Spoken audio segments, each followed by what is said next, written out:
Well, we know where this is coming from, don't we? And Meghan, I think, would like to be the sort of Queen of West Africa. What no one ever says, because it's not the PC thing, is that when Meghan used to go around pitching herself out for modeling jobs and for acting jobs, her ethnicity was listed on her CV as Caucasian. Yeah, She suddenly discovered how useful it would be to of be course. black. Yeah, yeah. Christine and Neil Hamilton from the Ali G show Oh to no! I'm a Celebrity and now Outspoken. It is so good to have you both here. Thank you so much for doing this. It's our pleasure, Dan. And when we finish, will you please give me a lesson about lighting? We've never seemed to get it right. You look great. Both of you look great. The lovely thing is I can imagine your house now because you have very kindly hosted me there over the last couple of months, and it is a beautiful, beautiful abode. But look, we're going to talk lots about you guys throughout the conversation today. But I want to start with the breaking news because, of course, Prince Harry is jetting into London this week for an Invictus Games event at St. Paul's Cathedral. And we learn, Christine, that King Charles is going to see his son, but Prince William is refusing. Do you think it's right for Harry to be putting all of this pressure on the king at the moment, given what he's going through? I don't think Harry gives a damn what people like me, or indeed you, think. That's for sure. I mean, what is so sad about this in particular is that the Invictus Games is fabulous. And when he first set that up, everybody thought, hooray, the Spare is doing something really useful, really inspiring. So, I mean, obviously he wants to come back for the anniversary. And I suppose isn't he going to see the king was bound to happen. But I mean, for heaven's sake, the king is his father. He is seriously ill. We don't know how seriously, but, if you've got cancer, it's not good, is it? But if I was William, I wouldn't want to go anywhere near him, which is a pity because otherwise William would have been a great addition at the Invictus Games. Where do you stand on this one, Neil? Because the thing is, my view is that actually Harry should be keeping this psychodrama away from the king at the moment. As Christine says, he is seriously ill. We know the cancer is bad. And every time Harry comes over, it's, will you apologize to Meghan? Yeah. Will you get the government to pay for my security? He doesn't think about what his dad's going through at the moment. Well, he is obviously a very needy person himself. It's all about me, me, me, isn't it? And he can't conceive of a world outside of his own head. I think this is the trouble. And I think he's grotesquely selfish in the way that he's behaved over the last few years, as well as the constitutional implications of the way he's behaved for the monarchy. I mean, he seems to have done his best to try to demolish the institution of monarchy in the United Kingdom. And he should, of course, be a major and valued part of it. But duty has been thrown to the winds. And it's all down to what I regard as an unfortunate marriage. He may not think it's unfortunate, but as regards the rest of us, it's certainly our misfortune because we're having to put up with it, thrust in our faces, day in and day out. Every time anything happens, they want to make something out of it for themselves, and that's the real tragedy. It should all be about giving to others. That's what Invictus Games was all about. And Harry will always deserve an enormous amount of credit, for his role as a member of the armed services in a war zone, and then afterwards for his very obvious care and concern for those who had suffered as a result. And it's a great tragedy that the Meghan Markle PR machine has just steamrolled over it all. Well, do you know what, Christine? That's key phrase, isn't it? PR machine. Sorry, Christine, you come in. No, well, I was just going to say we have to thank heavens for small mercies that, as I understand it, Meghan is not coming with her, waving pots of jam at everybody. I mean, the scam jam, I call it. She hasn't made that jam. Well, I don't expect she did, but I mean, I'm sure it's top quality jam wherever it came from. But I It's mean, not as good as the Hamilton jam. We once had a jam named after us. It was called the Jamiltons. We did that for charity. And, it was Well, charity, Megan's certainly not doing this one for No, charity, no. Neil. yeah. But Christine, what I just wanted to just elaborate on what Neil said there, the PR machine, that's the problem that I have. So you'll remember that day when the nation was shocked. It's announced that King Charles has this cancer. And immediately Harry decides he has to fly into the UK for a PR opportunity. Now, I've been told that the meeting between Harry and his father was incredibly short. In fact, Lady Colin Campbell told me on this channel that it was just 12 minutes long. But I've been told that was because Camilla, the Queen, Christine, doesn't want Harry spending much time with Charles because she knows the impact that it has on him. And you know, one of the key things when you're suffering from cancer is to keep as much stress as possible away from you. Do you understand why Camilla would take that position, Christine? Oh, 100%. And you're absolutely right. Like probably everybody in the country, we have friends who are going through cancer treatment at the moment. And one of the key things, as you say, is to keep stress levels down. You've got enough background stress anyway without anything extra. No, if I was Camilla, I would make it an absolute rule that Harry and my husband were not going to be in the same room alone together, because look what Harry has done to that family. Look what Harry has said about Camilla, about her stepson, her stepdaughter-in-law. I mean, it is mind-boggling. If I was Camilla, I would probably try and build a war and keep him out of the country. So I think she's been very magnanimous in letting him anywhere near at all. Well, she's much bigger than he is, of course, in that sense, because she's had an eventful life herself, and I don't think she bears grudges in the way that Harry does. I mean, who else does bear grudges in the way that he does? Frankly, Meghan. I mean, he's an Olympian in this respect, if none other. And it's a tragedy, really, that for the family, of course, that this breakup has occurred. It's a terrible thing when a child estranges himself from the rest of the family, and then when he very, very publicly defames them and undermines the very institution to which they're crucial. And Camilla has had vile things said about her by Harry, and he's never recanted, as far as I'm aware. No. And she could well be forgiven for saying, never darken our doors again. But she would never do that, of course, because the king is his father, and the bond between a father and a son is very strong, regardless, no doubt, of the way that a wayward child can compromise it. Christine, Wouldn't it be wonderful? It'll never happen, but wouldn't it be fabulous if Camilla wrote a book? oh, the tales she would tell. Tales of Camilla. Yes, that would be amazing. Come on, Camilla, you heard it here. Do it. Christine, it is incredible, though, when we think back just 18 months ago. And actually, one of the most, I guess, memorable moments for me at GB News, not in a happy way, in a very much sad way, was on the day of the late Queen's death. And we called you down into the studio. It was an extraordinary night. We were doing 3 hours ad-free, and you broke down on TV. You were just completely distraught, like so many of us were. And I always said you were worried, weren't you? You're like, have I been unprofessional? I said, no. You are representing the feelings of so many of our viewers in that moment.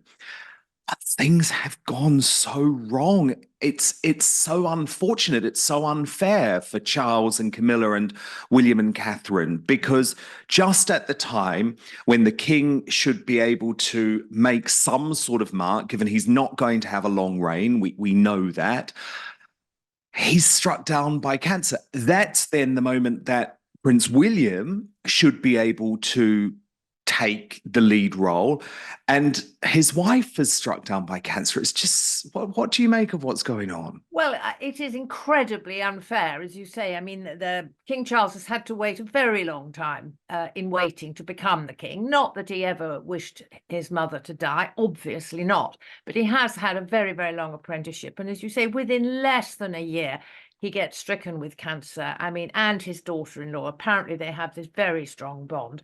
So, I mean, it's incredibly unfair. I mean, but life isn't fair, and it makes no allowances for kings. But you really would think that in those circumstances, with everything else going on, Harry would just lay off, frankly. But no, Harry's Harry and PR machine. The problem is, though, Neil, he wants to use it. Because remember, he wants this half in, half out arrangement. So we've seen him arrange this faux royal tour to Nigeria, being paid for, by the way, the Nigerian government. Now, Neil, look, I don't know a great deal about Nigeria, but I do know there's 87 million people in that country, and it's poverty stricken. The last thing the government can be affording to do is pay for Harry and Meghan to come over for, again, what is a PR opportunity. But I think Harry is almost trying to use this weakness in the royal family, not through the fault of the royal family. I mean, what are Catherine and Charles meant to do? But it's like he's trying to use that to almost set up an alternative royal family based out of Montecito. Well, we know where this is coming from, don't we? And Meghan, I think, would like to be the sort of Queen of West Africa, she isn't actually that white when you look into her background and her pedigree, but she is a self-appointed spokesman for all the dispossessed of previous centuries.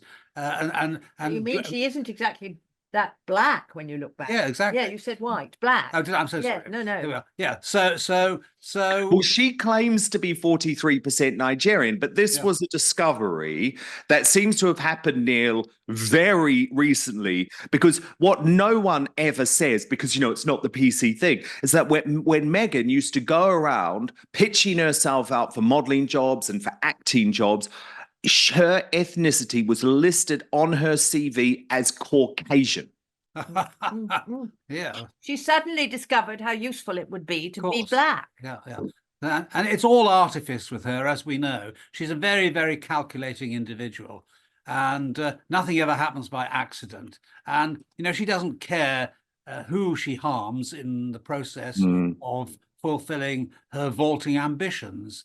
And sadly, she now sees the royal family in this country as an enemy, and an enemy to be destroyed because of the supposed slights that she's suffered. In fact, quite the opposite is the case. Of course, she was welcomed with open arms by everybody in Britain when Harry announced his engagement to her, etc. Totally. And they had the whole world at their feet. If they had been dutiful members of the royal family today, they would be way up there in the stratosphere in everybody's opinion. But quite the opposite, because of their grotesque selfishness and self-absorption. The opposite is the case. They're about the most unpopular people that you can imagine. And it's great sadness, therefore, that they just can't let go of this vendetta that they have against, in Harry's case, his own family. I mean, can you imagine something? It's the stuff of Greek tragedy. What I feel is that the British public are not going to let them drag our monarchy down. They're just not. They've had enough, and they're not popular in America anymore. Obviously, they are in certain sways in Tinseltown, but across America, they're nothing like as popular as they used to be or as they hoped to be. But I think the British people have shown that we are not going to put up with it. I know that some of the younger generation aren't as keen on the monarchy as us oldies. I don't mean you, Dan, as us oldies. But we have proved as a nation that we are not going to let this drag the monarchy down. We turned out in our droves for the Queen's funeral, for the coronation, etc., etc. Well, I can say that for myself, I just regard them with a great big yawn. Yes. Well, look, all I'm going to say is that I want to see the DNA test that actually proves that Meghan is 43% Nigerian. Because guys, I don't know if you've done it. I've actually done it. It's a bit of fun. You can order these DNA tests online. I don't believe it for a single second that she's 43% Nigerian. I think, as you say, Neil, this is all a strategy. I can't be Queen of England, so let's be Queen of West Africa. I completely agree with you, and I think it's very, very cynical. Christine, do you worry about Catherine? Well, no, I don't think so. Okay. I've no idea what the problem is, but I mean, that video she did was incredible. I mean, it was, I nearly said it was beautifully crafted, which sounds wrong because crafty was nothing to do with it, but it was very. Well, and people were trying to say, "Oh, it's fake," and she wasn't actually there, and it's AI. Oh no, it was open and honest, and I think thank goodness she did it. But I don't think I don't worry about her on a daily basis. I mean, let's be honest, you know, she's not my sister-in-law, she's not my daughter or anything like that. I mean, I think, I hope, I've got to believe that she is going to get well. She's our future queen. And, you know, the strides that have been made in cancer care are so enormous now. And, you know, she would be very unlucky if she didn't come through this. So I hope and pray that she does. But I think to say you worry on a daily basis about someone you don't know, I can't say I do, I'm afraid. Neil, you are the leader of UKIP, of course, the outgoing leader, and we'll talk about politics soon. But something that has always been very fundamental to your party is the monarchy, the protection of the monarchy. Do you feel like the monarchy is in a strong place despite the death of the Queen and Prince Philip, despite what's gone on with Harry, despite all of the PR issues with Prince Andrew? Yeah, I do think it is, because I think that the King has been a considerable success in the short time that he's been in the role. Very, very difficult, of course, to follow the late Queen, who was on the throne for more than 7 decades in a totally unprecedented reign in the 1,000-year-plus history of the British monarchy. And she was revered as the monarch who never put a foot wrong, basically by, you know, not opening her mouth in the way that some members of the royal family have mistakenly done so. And you know, she has always been a pivotal figure to which everybody could rally, because she's never actually upset anybody or done anything which was going to offend anybody. And yet she could, over the course of her life, become the focus of national unity, which by the time she died, she certainly was in spades. And the King, I think, he's been through rocky patches in his life, but in the serenity of his old age, I can say that because he's the same age as me, you know, I think he has arrived at where he was obviously destined to be, but in a way which I think is capable of carrying on the great traditions of his mother and cementing the monarchy in the constitutional framework of the United Kingdom. And I do think that the monarchy does have overwhelming support, despite the fact that the population of our country has been undermined by mass immigration from unassimilable groups, and a Labour Party which has too many people within it of Republican sentiments, and who just want to trash every tradition that our country has to its credit over many, many generations and centuries. Which is one of the risks, I guess, given where we're heading politically. And of course, I do want to speak about the political climate later on. But Christine, before we get there, this culture war with JK Rowling in particular has really shocked me over the past few weeks. And it was interesting because yesterday, Elon Musk, a man who I have great respect for, I mean, in fact, he was named in my 50 greatest freedom fighters in the world as number one.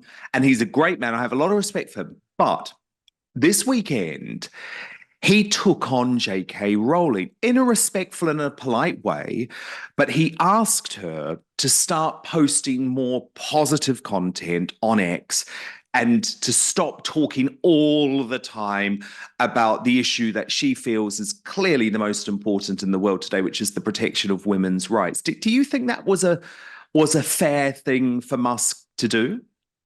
I didn't know he'd done that, actually. I've been rather busy this weekend, but I find it quite extraordinary that he should take it upon himself to ask anybody on, I hate X, on Twitter, to curb what they say. It's supposed to be a platform for free speech for people to talk about whatever they want to talk about, whether it's pots of jam or gardening or bird watching or whatever.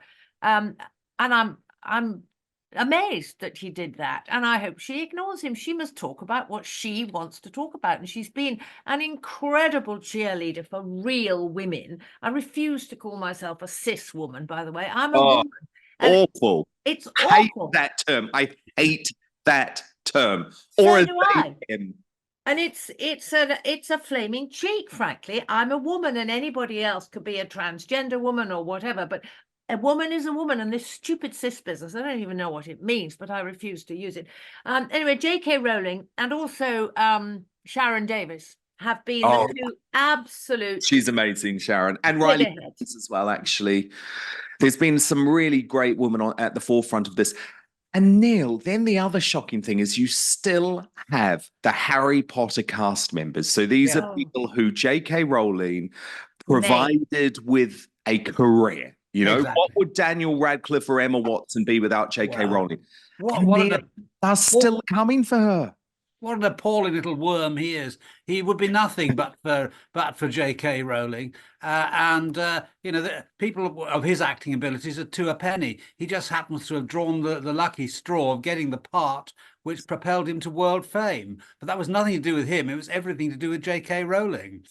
You'd have had to be a complete idiot not to be able to make a success out of that role which he performed. You know, I mean, who is Daniel Radcliffe? Who's going to remember him for anything apart from reading somebody else's words? I mean, J.K. Rowling wrote those words, and you know she can speak to her own script, and she chooses what scripts she writes and speaks to. I mean, Daniel Radcliffe is much better off when he's sticking to her script rather than trying to write his own. And also, J.K. Rowling, she created this wonderful character of Harry Potter. It's no thanks to Daniel Radcliffe. As Neil said, anybody could have done that. It didn't require mega acting abilities. So I think their behaviour has been, frankly, appalling. And she has every reason to feel very hurt, very offended. I mean, she will rise above it because she's got more important things to do. But I think I don't think she loses much sleep over Daniel Radcliffe. I don't think she... to be honest. And actually, I think people like him just send the rest of us to sleep because they're so predictable in their lefty woke opinions. They're just conforming to a stereotype.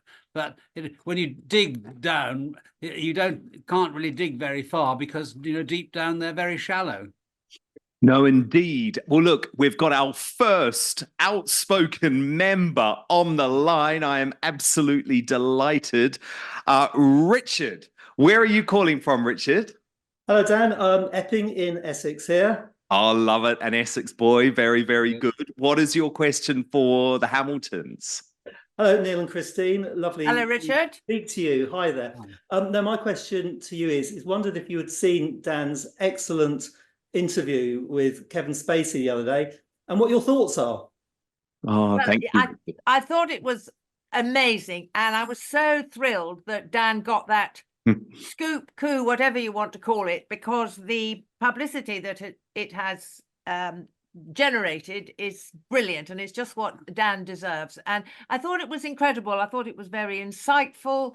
And my heart goes out to Kevin Spacey. I mean, poor guy. He has proved himself innocent in 2 courts of law on both sides of the Atlantic. What else does he have to do? And what on earth, I think it's Channel 4 doing by muckraking? All they're doing, I think it's tonight, all they're doing is producing allegations, apparently nothing of a criminal nature, just frankly tittle-tattle. And some of it goes back 50 years. And I think the interview that Dan did was incredible because it gave Kevin Spacey a serious, thoughtful, plenty of time to set out his case. And I hope it gets even wider publicity than it's already had. Richard, what did you make of what Kevin had to say? I think he came over incredibly honestly. He was, I think he came over very well as a genuine person. I think he certainly I think it was great that he had that right to reply and that he was able to explain to people, because you hear so much in the media about what had happened, but you hadn't heard it from the other side. So it was incredibly enlightening. I think it was great that it's got so much publicity all around the world, apart from on GB News. Yes, interesting. The only news channel in the country not to cover this story, which is all about cancel culture and free speech and due process and justice. Yeah, I'm glad you raised that point, Richard. Thank you so much for asking that question. And by the way, if you are watching live and you want to ask a question of Christine and Neil, then just raise your hand and I'll get to you as soon as possible. But look, Christine and Neil, we know a lot about this, unfortunately, because in our lives, we have both, or the three of us have been accused separately of sexual crimes completely falsely, went through a criminal process, thank God, because we were easily able to prove that what was being claimed of us was completely untrue and the people behind it were fantasists. We were relatively swiftly cleared, but the allegation never 100% goes away, does it? No, it doesn't. And, you know, you're in the public eye. We were very much in the public eye then, less so now, but we were then. Kevin Spacey, clearly. If you're in the public eye, obviously you get a lot of publicity, but I think also one has to remember that there are ordinary people. There are local teachers, yes, local bank managers, just normal people who are not in the public eye. And if allegations are made against them, they hit the headlines of their local newspaper, whether it's in Richard's, Essex or wherever. And it's very, very difficult for them to recover because there will always be people who say no smoke without fire. I mean, I still occasionally see comments about us, which says, oh, they got away with it. No, we didn't. We had never met the girl in our lives. There was no truth in it whatsoever. The police never in the end. I mean, you know, but we got away with it. And if there wasn't something in it, the police wouldn't have arrested them, would they? Well, yes, they jolly well would, and they did. So it's terribly damaging. And I think, as I say, one must remember all the normal, ordinary people who get hit, as well as the people who hit the headlines. It's terrible. The thing that really... It's so easy to do. Sorry to interrupt. Yeah, no, please. Look at the allegations that we've had recently against members of parliament. I mean, Andrew Rosendahl, for example, he went through nearly 2 years of utter hell because of vicious allegation from one person. And it took the police nearly 2 years to decide there was nothing in it. I mean, they dragged their feet, frankly. And the fact that an elected representative had to go through that, so he was unable to represent his constituents, he has been completely and utterly cleared. There was nothing in it whatsoever, but there will always be this lingering doubt in some people's minds. It's terrible. Well, if you're a world famous actor like Kevin Spacey, of course, you're easy prey, aren't you, to any lowlife who wants to make up allegations. Might have brushed next to him in a bus queue once. They can say whatever they like. And because it's one person's word against another, if there's a complaint made to the police, then the media can report it as such without fear of defamation proceedings and so on. So I think Kevin has treated these new allegations with exactly the right attitude, basically saying that he's not going to give them the dignity of drawing attention to them and responding, but it just didn't happen. And one of them was about something was supposed to have happened when he supposedly went to see Saving Private Ryan, a film that he's never actually ever seen. Never seen it.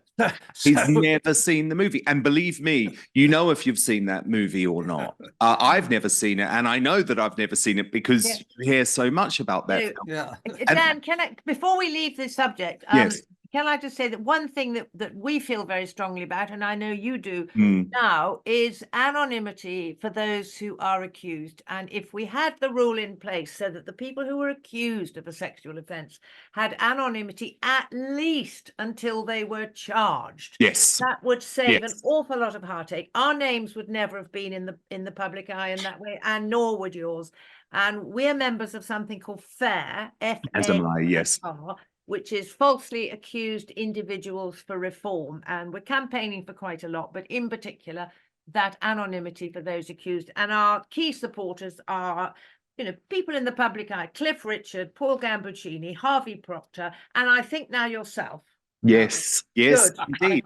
All folk who had their lives ruined. And I think a really critical point to make about this, Christine, because people often come back to me and say, oh, but then other victims would not be able to come forward. That is not true, because once you are charged, then the other victims can come forward. Look at the case of Jeffrey Donaldson, which we won't go into, in Northern Ireland recently.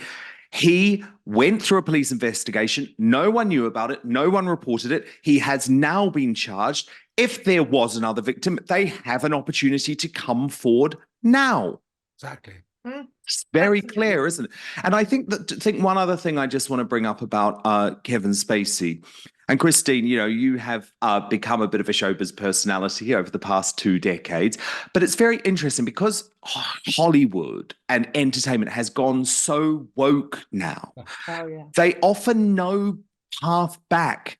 He says there's no way that he can redeem himself. He No. you know, and the woke left, they always say, well, you've got to do the work, put the work in. But what actually is he meant to do?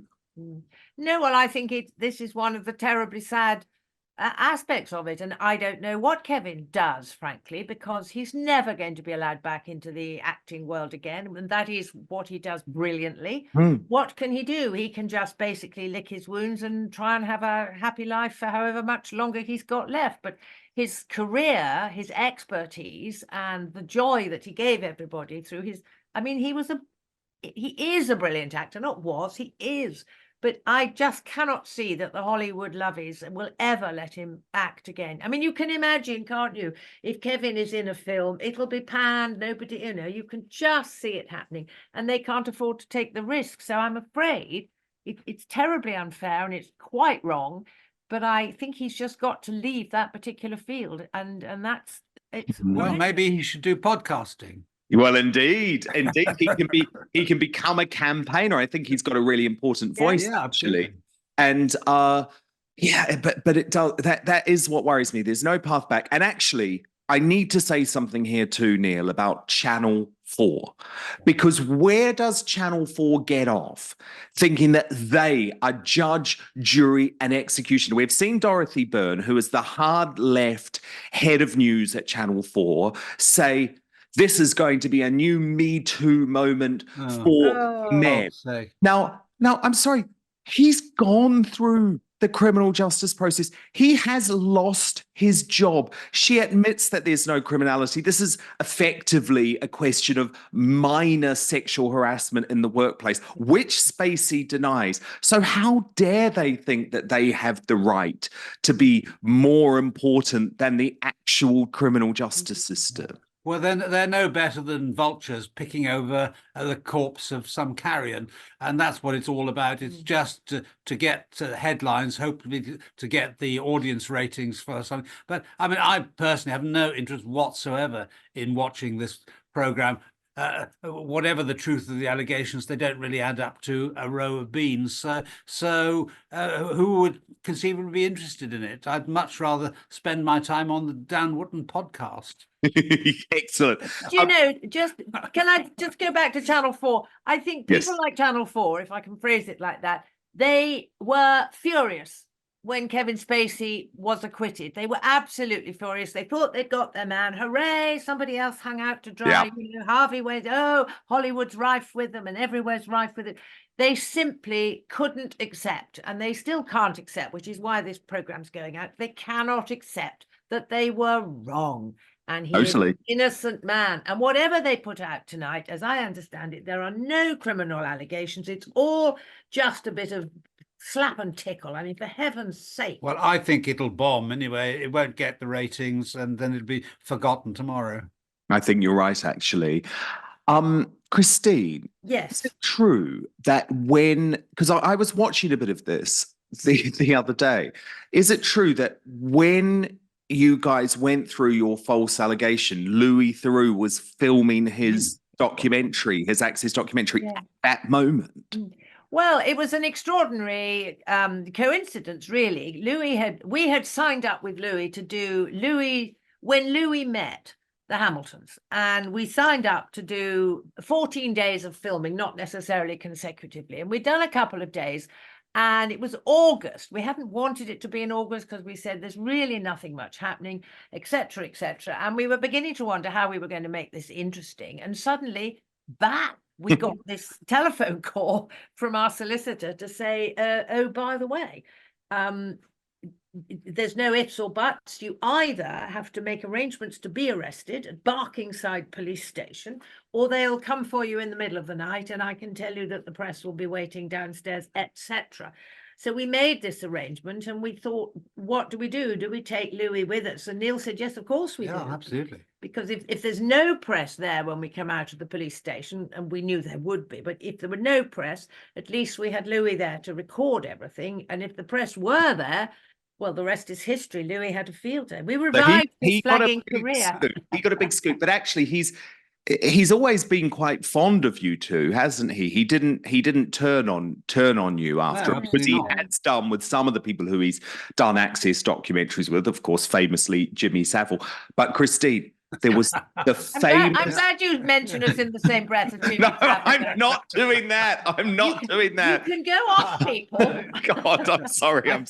I'm not doing that. But Christine, you've got to tell me about the very famous scene of you being a little bit flirtatious with Louis Theroux on the couch. I mean, you know, I'm a tactile, flirty person. We'd had a few drinks. I was well Surely aware. not. No, I can't believe that of you. Few drinks, never.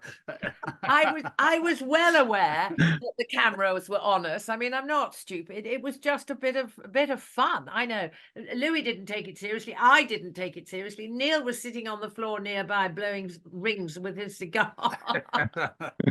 I know, it's ridiculous how something which I didn't even think twice about, and frankly, nor did Louis, but obviously his producer thought this is a good one. I know, I keep getting asked about it. Oh, well, I'm sorry to be so terribly predictable. Oh, I know, I'm sorry. It was Christine's Sharon Stone moment. Oh, stop it. Yes, exactly. And you look just as good now, Christine. You're aging beautifully, given that was 20 years old. Neil, you have always been described as one of the UK's pro-smoking advocates. Do you still stand by that? And if so, how do you feel about Fishy Rishi Sunak's plan to actually ban smoking altogether? I'm not pro-smoking. I'm pro-freedom of choice. People can make up their own minds whether they want to smoke or not. Nobody can be in any doubt as to the medical effects of heavy cigarette smoking, but it's up to them whether they want to trade off the pleasures of smoking for a shorter life, if that's what happens. Do you smoke? I don't anymore. I mean, I did used to smoke cigars, as you just heard, but I never actually was able to smoke cigarettes. I never got beyond the practicals. I understood the theory, but I passed the practical examination. I couldn't stop coughing.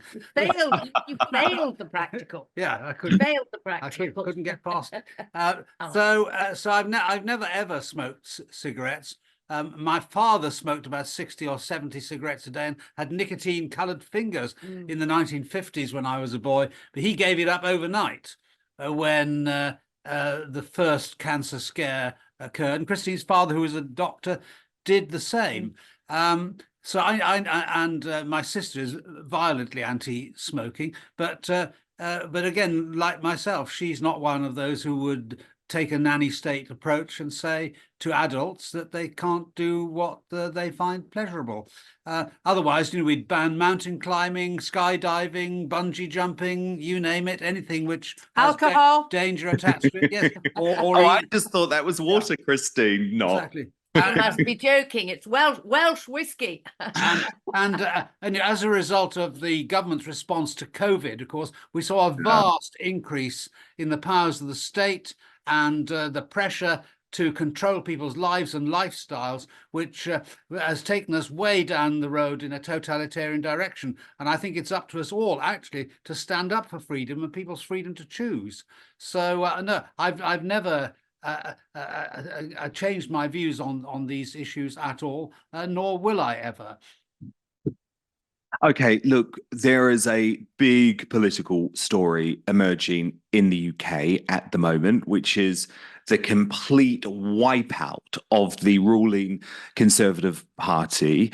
We obviously saw these local election results last week, which looked to be a catastrophe for Rishi Sunak and the party. Now, Neil, you were a Conservative Party minister at one point. Of course, you then had your own controversy, but since then you have been, well, at least in the last sort of decade and a half, you have been very critical of the Conservative Party and the fact that they don't represent true conservatism anymore. And of course, you are, as I said, now the leader of the independent UKIP party, which of course used to be Nigel Farage's party. So do you think the Tories deserve this sort of wipeout? And if so, aren't we just damning the country to socialism and hard left woke reform under Labour?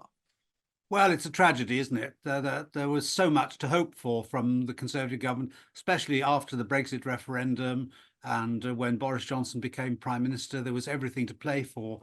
But I'm afraid since 2010, when David Cameron became Prime Minister, they've just squandered every opportunity. And in fact, very often, quite deliberately and enthusiastically gone in the opposite direction. And so you reap what you sow, and that's what's happening now. I mean, there are maybe 60 or 70, roughly, real Tory members who I want to see survive the coming catastrophe, but that's not the way our electoral system works, sadly, because first past the post means that you can't actually calibrate your vote according to the outcome that you want to achieve. It's either Tweedledum or Tweedledee. And to be honest, I mean, how much difference is there between Starmer's Labour Party and the current Conservative Party when you look at their record? Complete failure to control our borders and immigration. Immigration is higher today than it's ever been under any previous government.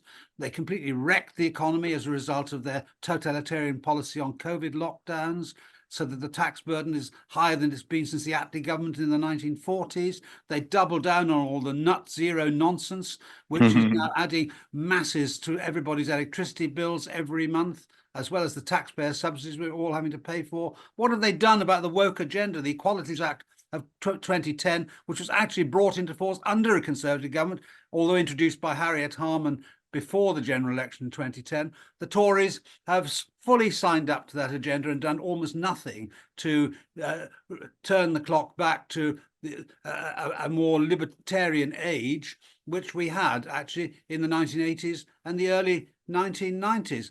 And I'm afraid we've got a collection of globalist, metro liberal creeps running the Conservative Party.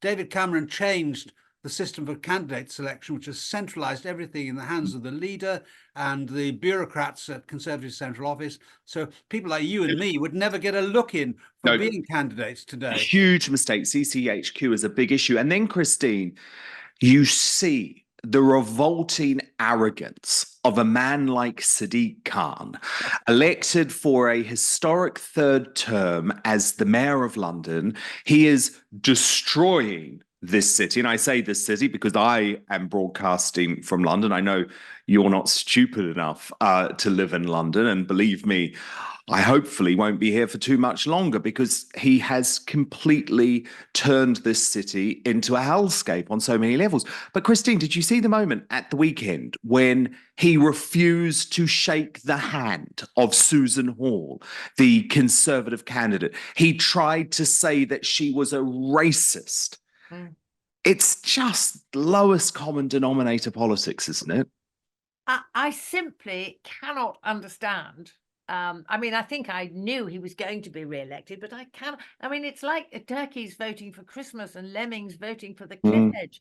It's why are people voting for him when he is destroying London? I just don't know. But you see, Dan, London is a changed city. I mean, we do still have a flat there, although we don't go very much. So we let it out at the moment. But it's almost unrecognisable as the London that I first arrived in when I left university. In 1971, I came to work at the House of Commons, and London was an incredible, wonderful capital city.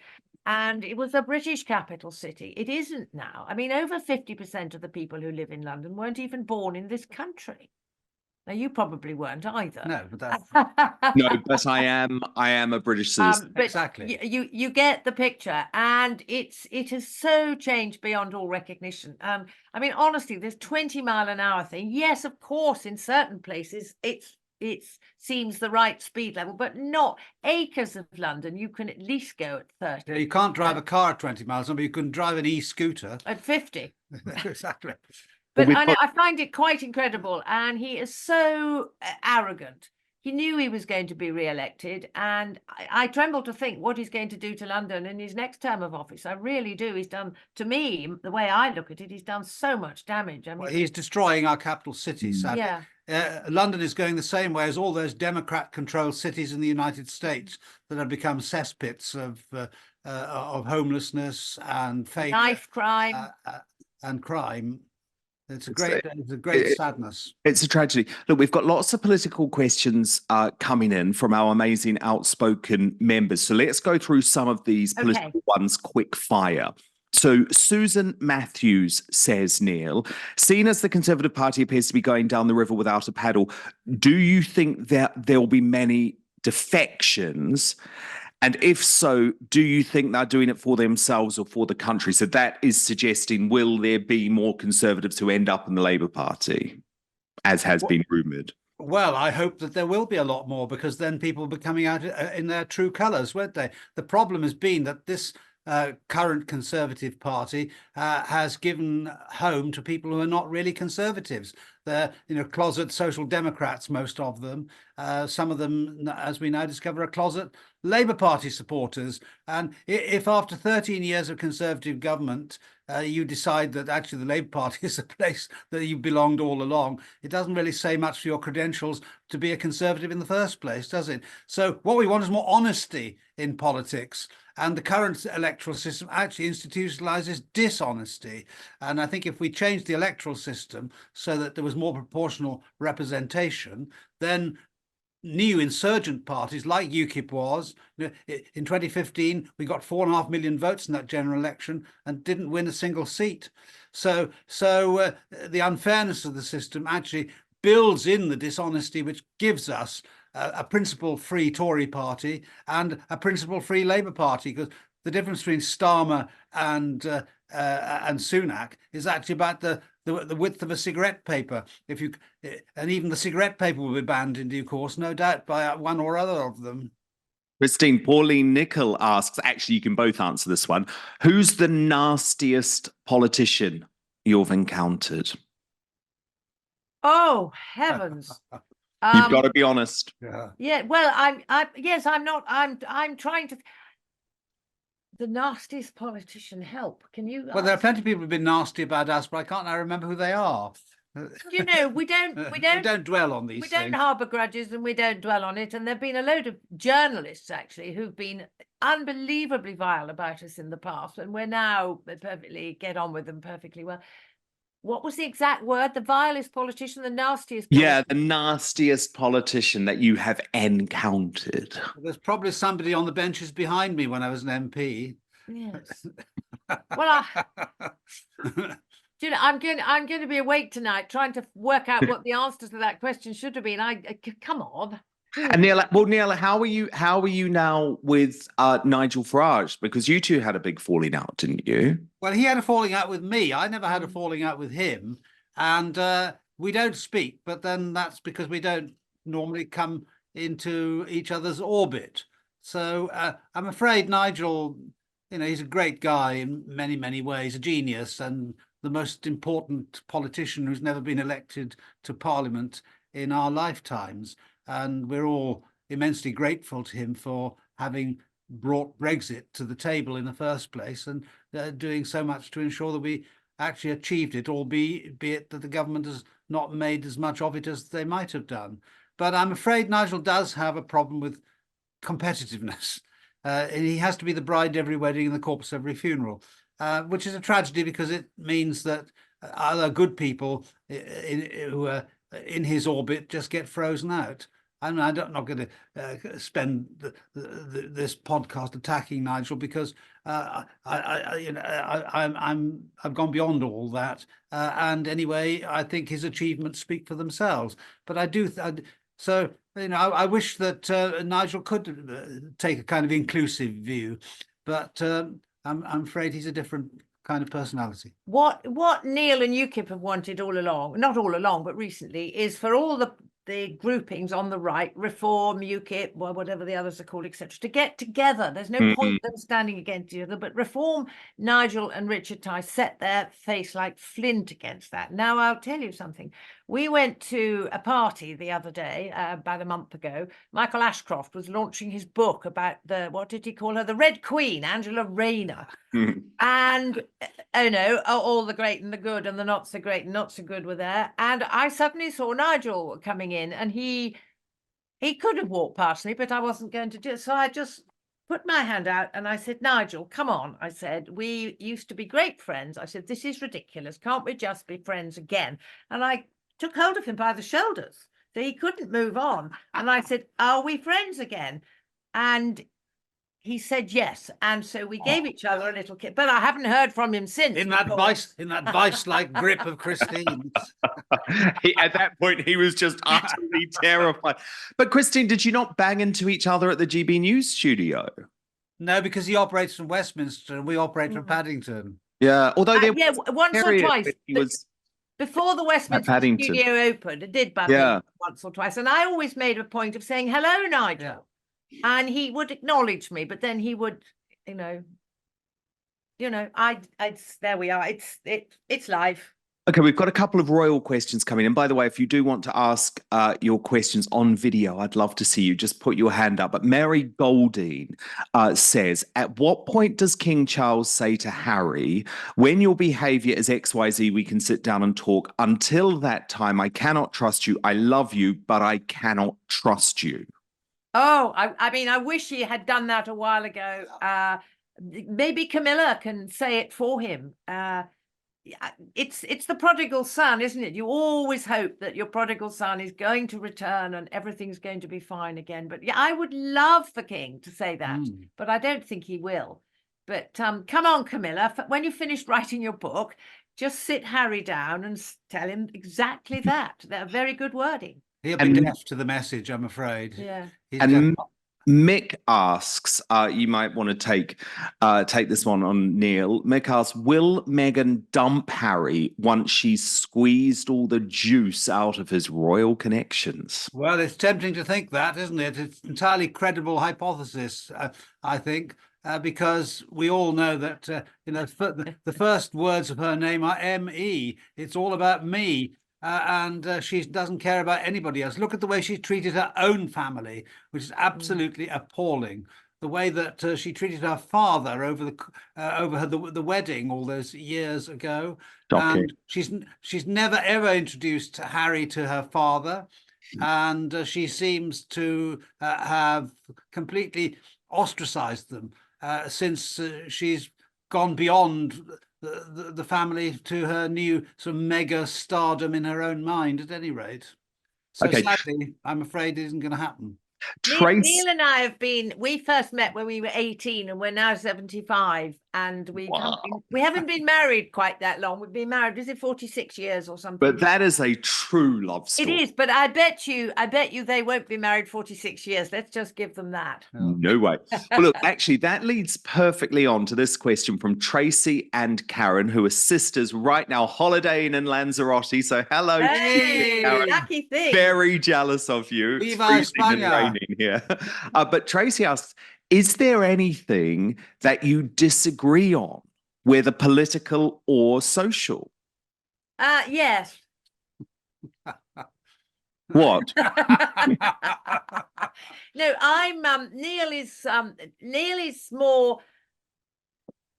I'm always able to see both sides of most arguments, which is why I never ever finally wanted to be an MP, because the idea of sometimes having to go into a particular lobby when I would always think, well, on the one hand this and on the one hand that. So Neil is much more, I want to say dogmatic, but he probably wouldn't accept that. He's more, what is the word? I'm going to say dogmatic in his views than I am.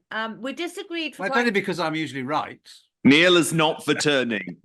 we disagreed for a while about we have nuanced. It's the nuance of any argument that we disagree about, even if the basic conclusion is the same. For a while we disagreed about capital punishment. Yeah, but now Christine believes it's compulsory. No, I don't. I do not, by the way. I am not. Okay, so Neil, you still believe in capital punishment?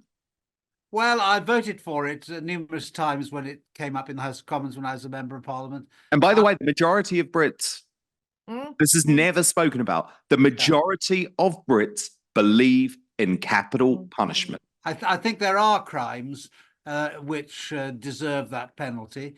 I think it's very difficult to see it coming back now after all these years. And certainly the failures of the justice system in this country do give one pause for thought.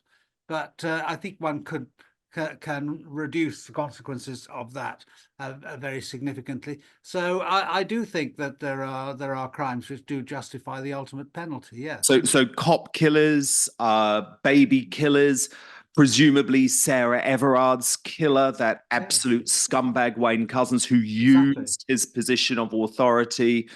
You would put those sort of folk to death? People about whom there is no doubt whatsoever that's about the justice of their conviction, and also people who don't, frankly, deserve to clutter the planet up by their continued existence because they're a menace to the rest of us. And I do believe that there is a moral imperative behind this, and that's something which deserves to be properly considered. And Christine, what, you've changed your mind? Well, I used to be, I've gone full circle. I used to be in favour of capital punishment. And then when I learnt to our own cost that a jury can make a mistake, then that changed my mind when a jury delivered a verdict against Neil, which was unjust. It wasn't murder, by the way. Oh, no, it wasn't. Then I thought, right. That's one thing I've not yet been accused of. There's still time. Juries can make mistakes. Of course they can. But now we've had so many examples of such appalling crimes. And, you know, if somebody is standing there with the gun in their hands, as it were, and the dead body, if there is no doubt whatsoever, then I'm afraid I do think they have sacrificed their right to go on living in a civilized society. I don't think it'll ever come in because you'll never get enough MPs to vote for it. So although the general public overwhelmingly are in favour of it, and of course, then there's always the marginal cases. But if there's any doubt at all, don't. It's as easy as that, really. Look, very important question here from Dr. Wolf, who says, with the growing influence of Islam in the UK, do you agree with Calvin Robinson, of course, one of our great friends, formerly of GB News, who's also been here for one of our town halls, that eventually we will become an Islamic country? There are currently more Muslims in the UK than the entire USA, and our culture as a country is being changed, as we can see with cries of Allahu Akbar from our so-called politicians. Yeah, I strongly believe that this is a possibility. 6.5% of our population now is Muslim, and 20 years ago it was a small fraction of that. We are seeing cultural displacement taking place in this country, and a government which is completely oblivious to this, and a Conservative government at that, has allowed this to happen. Last year, 1.4 million visas for residents were granted by this Conservative government, and they've added 4 to 5 million people to our population in the United Kingdom since 2010, when Cameron became Prime Minister. And a very significant portion of that population increase as, of course, people who are of a different culture. Now, I'm not for a minute saying that all Muslims obviously are like Hamas militants, but nevertheless, once populations get beyond a certain proportion, then they acquire some kind of sense of exclusivity, and they want to flex their muscles politically. And we're seeing that happening now in the Labour Party over the Gaza controversy, and we're seeing it in the way in which members of Parliament are chosen, and then what they do if they're elected in the House of Commons. And look at all the people who have Gaza as their priority rather than the interests of the United Kingdom in the House of Commons today. And it'll be even worse after the general election later this year. And so the people of this country have got to wake up to what sort of country do they want to live in the next century.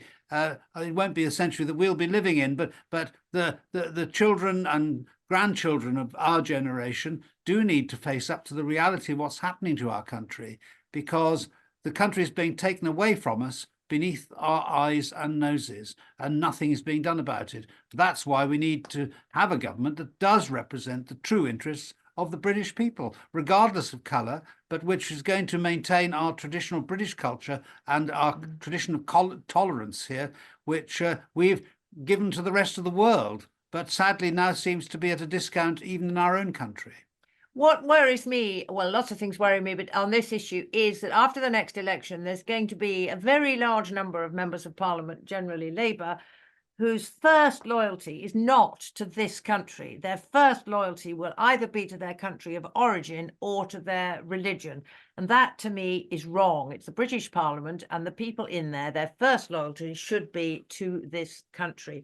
And I'm afraid it's a birth problem, because the indigenous Brits are not producing enough children, and the immigrants are, and we will just gradually be bred out. And it's happening rather too quickly for my likings. Neil says we won't be around. It's not going to really affect us. But I think it's very, very worrying. And we've got the situation in London whereby if a boy scuffs the Quran by mistake, that is the most heinous crime imaginable.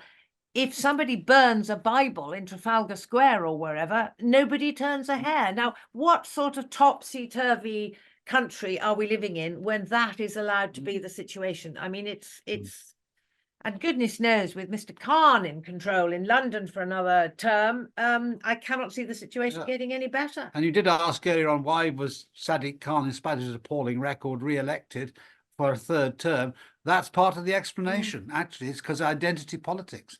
People voting because they're of a particular religion or particular heritage, if we have to call it. And Of course, because he was incompetent. I mean, that is the only reason he's been elected. It's extreme identity politics. And obviously there's lots of issues too. And Neil, I don't know if you have a view on this from a UKIP point of view, but I have huge issues with the postal voting. I think there is mass corruption going on. The mainstream media don't want to cover it because they're worried about being called Islamophobic. But look at what happened in Rochdale. And this is an issue actually that I am going to campaign on, because I think postal votes should be limited only to people who are incapacitated and unable to actually vote on the day. Exactly. Well, that's exactly how it was when I first qualified for the vote. And it worked fine. Back in 1970. And it's an engine of institutionalized fraud, actually. That's what it's all about. Yes. And we've seen this in Tower Hamlets very much under the palsied reign of Mr. Lutfur Rahman. And we've seen how these groups of people who don't have the interests of our country at heart have corrupted the system to take advantage of the lax rules about postal voting. And I totally agree with you. People have to make the effort to go and vote in person. If they can't make the effort to do that, so long as they're physically able or they're not abroad because of work or whatever, then they don't deserve to have the right to vote, frankly, if they can't be bothered. No, a postal vote ought to be a privilege that's granted to certain people in certain situations. It's not something you can have as of right, which is what it is developing into. If you want a postal vote, you can have it. Honestly, the scope for corruption. I did love, just as an amusing sideline, the fact that Boris was turned away from his polling station because he didn't have identity on him. I mean, as if anyone would go around looking like that if they weren't Boris. But you've got to follow the rules.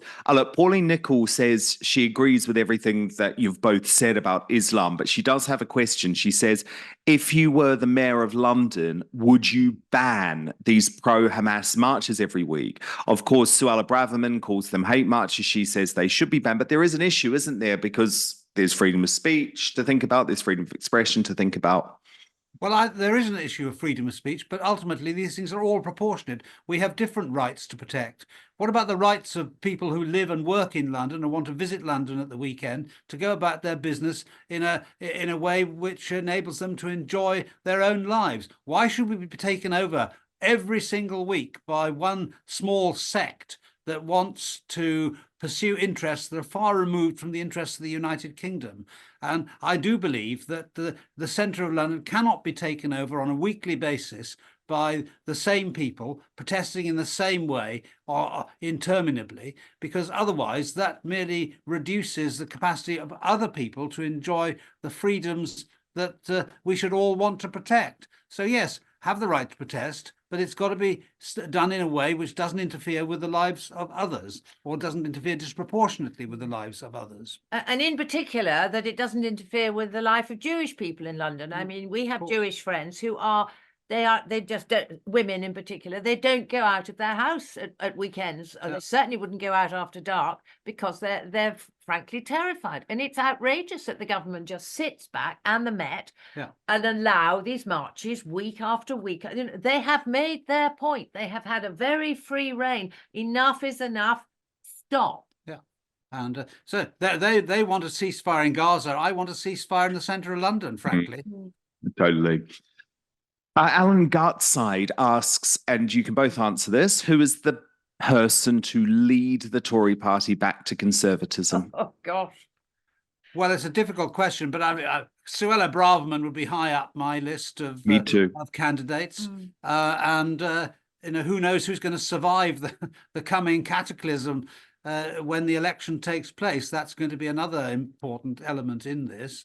But we certainly need somebody who's been prepared to nail her colours to the mast at a time. Interesting you said her there. Yes, you did. I was going to pick him up on that. Well, but how amazing, Christine, how things have changed, because we actually think that the most conservative people within the Tory party just happen to be women. I don't want them in charge because they are a woman. I just think they're the best. I would say Suella Braverman, Priti Patel. Christine, I'm not totally convinced of her for various reasons, but lots of people also talk about Kemi Badenoch and also Penny Mordaunt. So the main four contenders, all women. All women, I know. And I mean, isn't that's splendid? Exactly. I'm not supporting them because they're women. No. And I share I was a massive fan of Kemi Badenoch, but I'm not saying she's not doing a good job in her current role, but I can't quite see her yet as leader of the Tory party. No, maybe I just don't trust how close she is to Michael Gove. That really concerns me. I think she's a little bit controlled. And yeah, there are question marks for me around Kemi Badenoch, actually. There really are. I think we were asked earlier about the nastiest politician. Well, about the most devious and tricksy politician we've come across, frankly, is Gove. Exactly. Oh, yes. Oh, yes, absolutely. I've known him since long before he became an MP, and he betrayed a confidence of mine when he was a journalist. So I've never forgiven him for that. Oh, lovely. We have Debbie Innes on the line. Debbie, where are you calling from?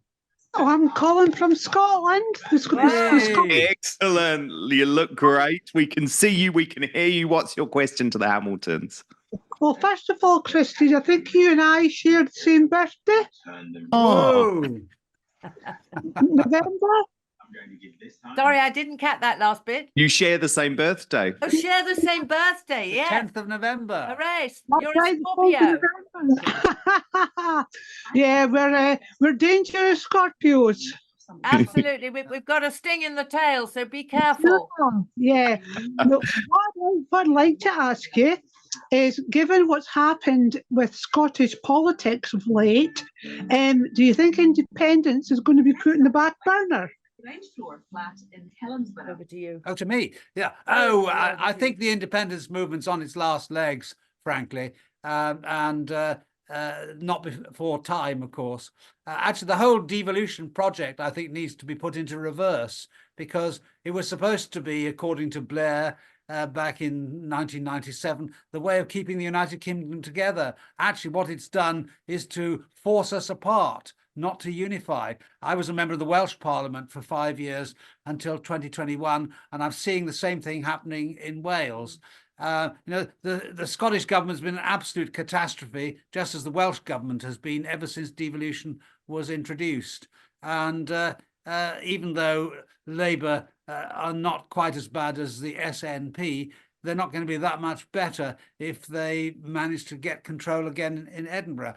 So I really do think that this was a failed experiment, which now needs to be reversed. And there's no chance whatsoever that the Scots are going to vote for independence any more than the Welsh would do so, because there's no means of paying the bills actually without it, and as we know full well, as a result of devolution, both Scotland and Wales have gone backwards relative to England. So things are not getting better; they're getting worse.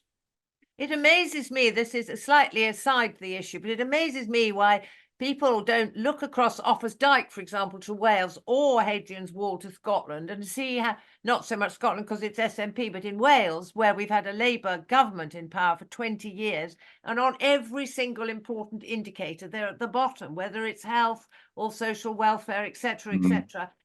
Why don't people look across and say, help, this is what happens when Labour's in power? I think they're going to have to experience it before they get the message. Indeed, although how extraordinary that we've gone from two highly charismatic but divisive leaders in scheming Sturgeon and Humza Useless to a bloke who is so nondescript, John Swinney. No one really knows anything about him apart from the fact that he was completely useless the last time he was leader of the SNP. Well, you're going to have to come up with a nickname for him, Dan. What is it? He's almost too boring for a nickname. Do you know what I mean? It's like he's too dull. Look, the SNP have finished. They're finished.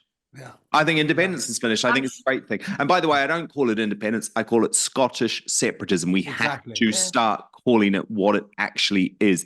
But Debbie, thank you so much for your call. Now, look, we have one final, thank you, Debbie. We have one final political question and then one final personal question. So Karen Hankey asks, are there any honest MPs? And if so, who? Oh, yes, there are. Lots of honest MPs, actually. Christine mentioned Andrew Rosendale earlier on, for example.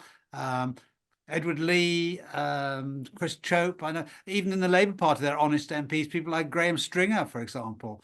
Even George Galloway says, I know George very, very well. He'll always tell you straight what he thinks, whether you agree with him or not.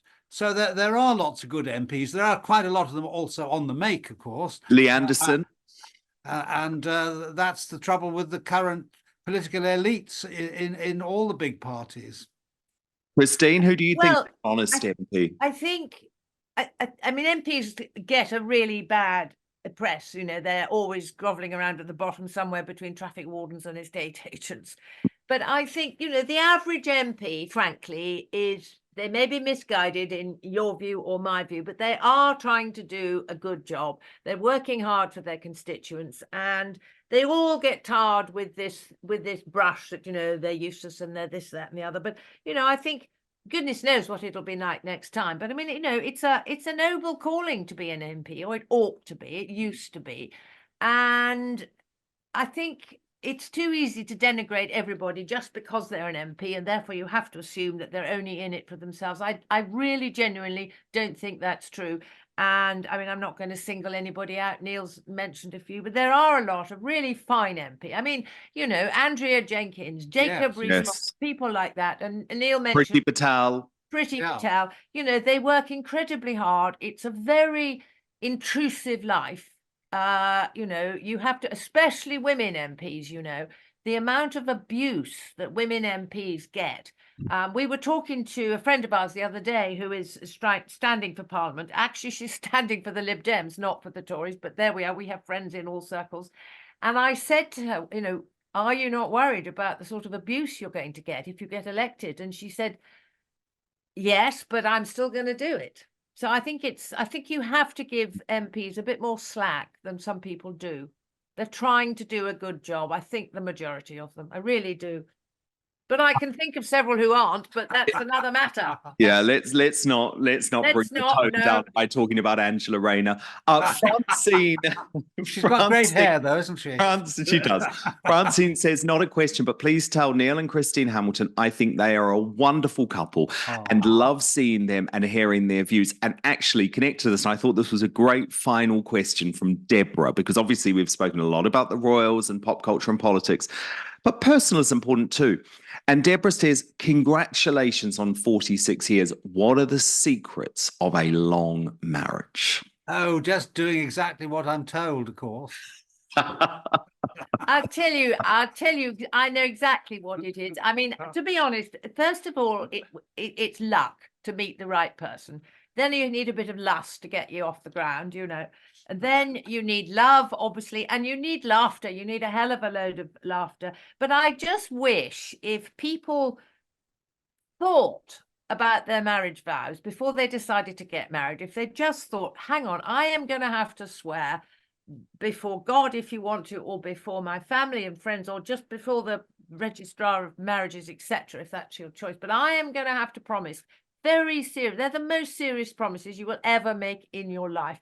And too many people go into marriage without thinking about those promises, and then they don't think about them subsequently. They don't think once a month or something. Hang on a moment, what did I promise? I mean, marriage is not easy. Please don't think that we've spent 46 blissful years. I mean, and that's just every night, right? That's just the first of the series. He drives me to distraction. He's a complete nightmare. But you have to always, back to serious, put the other one first. And if you both put the other one first, you're going to get on. But it's, it's great not easy. A happy marriage is not easy. You have to work at it. I do have this very irritating characteristic that I'm always right, you see. We just have to let that go. Well, look, I actually agree. I think you're a completely wonderful couple. And for me personally, I have to thank you both so much because, you know, I had the most horrendous 9 months. And during those types of situations, it's very easy, isn't it? When things are good, people are around you and they want to be on your TV show and they want to come to your parties.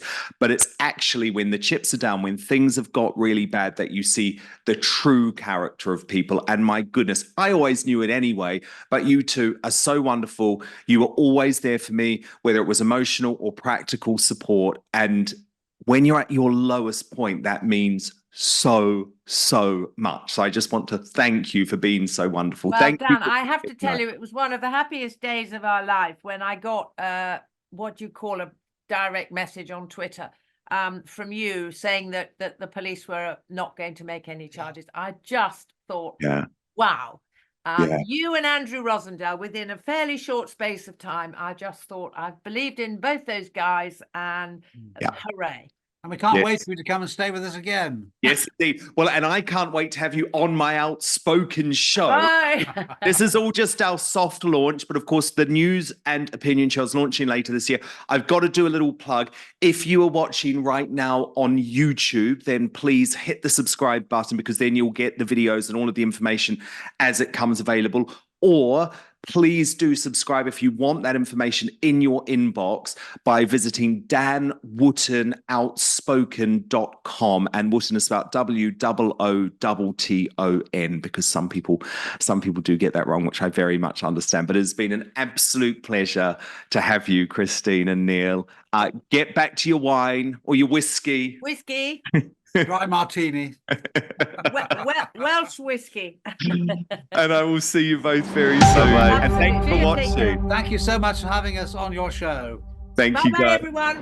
Bye-bye. Cheers.